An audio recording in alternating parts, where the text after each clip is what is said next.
আমাকে মানে অভিনেত্রী থেকে টেনে এনে আমাকে কি করলেন, তারা আইটেম সঙের একজন শিল্পী করে দিলেন। আমি ছোট থেকে একটু বড় বড় লাগতো আমাকে, আমি 13 বছর হলেও আমাকে মনে হতো 16-17 বছরের, বিকজ অনেক বাচ্চা দেখবেন গ্রোথ নেই, অনেক বাচ্চার গ্রোথ ভালো, তা আমি একটু হেলদি ছিলাম। তো আমরা সেই মানুষগুলোর সাথে কাজ করে এসেছি। তারপর আস্তে আস্তে একটা পর্যায়ে এসে আমরা গানে ঢুকে গেলাম, ক্যারেক্টার আর্টিস্ট হয়ে গেলাম।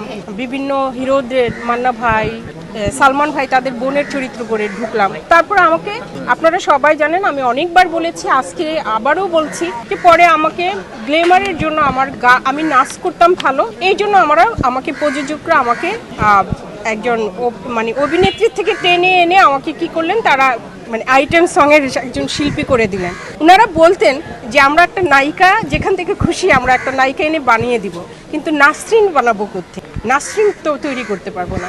তো সেই কারণে আমার ভাগ্যটা পড়েছে। অনেক সময় বলে যে, অনেকে লেখে আমার ফেসবুকে যে আপু কেন আপনি নায়িকা হলেন না। আসলে আমি নায়িকা হলাম না কেন, পরিচালকরা চেতেন যে আমি ডান্স করি, নায়িকা আরেকটা খুঁজে বের করতে পারবে, কিন্তু নাসরিনকে তৈরি করা যাবে না। ওই একটা গানে যে ইনকাম করতো, একটা সিনেমার টাকা, মানে একটা সিনেমার যে টাকা আমার একটা গান দিয়ে সে টাকা হতো, তো তাদের বিজনেসটা চিন্তা করতো।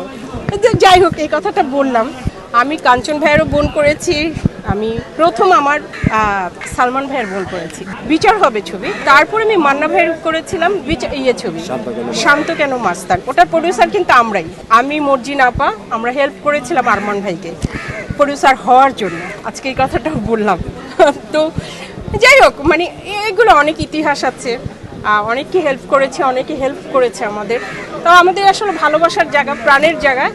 আর এই শুভ নববর্ষে সবাই ভালো থাকবেন, আমাদের জন্য দোয়া করবেন। আমরা শিল্পী, কাজ করতে চাই, ভালো থাকতে চাই, মৃত্যুর আগ পর্যন্ত কাজ করতে চাই।